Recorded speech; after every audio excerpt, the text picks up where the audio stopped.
Good morning, everybody. Thank you for being here. Appreciate you taking a few moments. If you will, like, share, comment on the post, and then if you are where you can, not buzzing down the interstate, I hope, but if you'd like, Genesis chapter number 1. We will begin looking at verse number 9 and 10 today. Verse 9 says, "And God said, Let the waters under the heavens be gathered together into one place, and let the dry land appear. And it was so. God called the dry land earth, and the waters that were gathered together he called seas. And God saw that it was good." These verses may seem relatively insignificant in so many ways.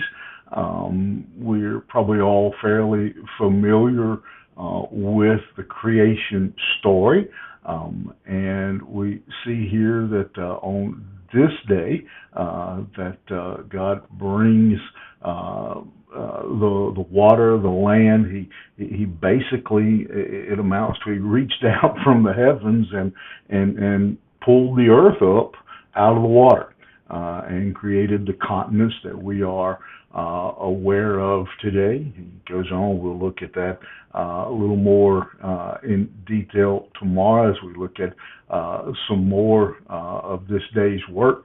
But what we see here, what we begin to see taking place, that I want to emphasize, as he again separates and puts the water in place, puts the dry land in place, and separates all these things and calls them good, is for you to see and to point out today that through it all, God had a plan. This is not some random chance, as maybe evolutionists seem to believe that bazillion years ago a random whatchamacallit flew into a thingamajig and boom and exploded, and that's like believing that there was an explosion down at the printing press and encyclopedias started falling out of the heavens. It's about as likely. No, what we see here is that God said specifically, "Let the waters under the heaven be gathered together. Let the dry land appear." And it was so.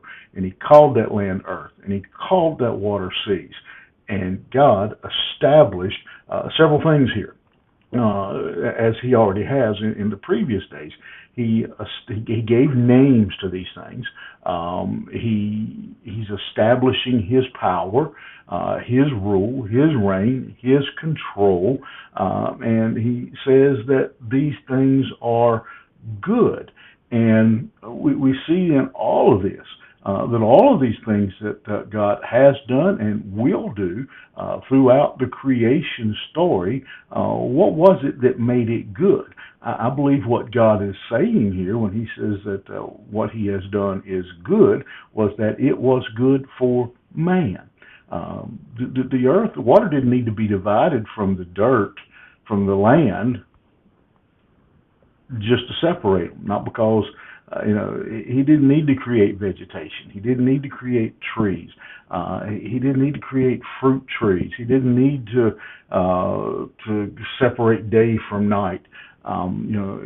He didn't. There was no reason to do these things other than making earth inhabitable for man, giving for his the ultimate, the pinnacle of his creation. And so what we see in this is all along from the beginning, God had us in mind. He had man in mind. That was his plan. We are not, again, some accident of evolution. We are not some miraculous chemical reaction that just happened to spur because two planets ran into each other or whatever hogwash, or because one frog decided to climb out of the water, and when he did, his tail fell off, or what. No, God tells us here he had a plan. My friend, you are that plan. He designed this world. He designed it for you and I to enjoy, to ultimately to point and give Him glory. That was His plan all along. And I don't know about you, but I'd like to be part of that plan today. I want to be part of giving Him the glory He deserves.